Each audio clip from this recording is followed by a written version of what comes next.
worst of this. There's a bunch of rotating clouds going through the airfield. And a lot of them are shooting straight up into the thing.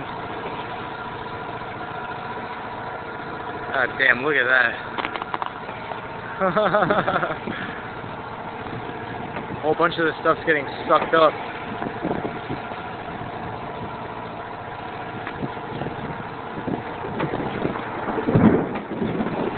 This is incredible.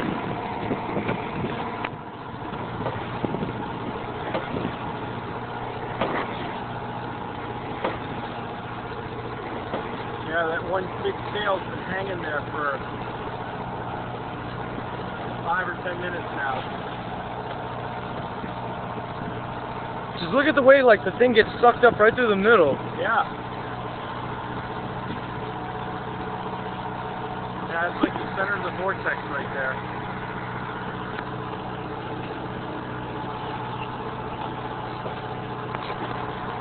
See that big chunk on the left side, how it's rotating around and around? Yeah.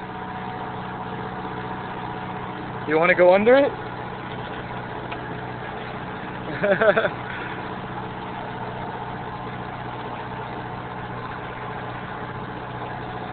But right now we've lost almost all of our wind.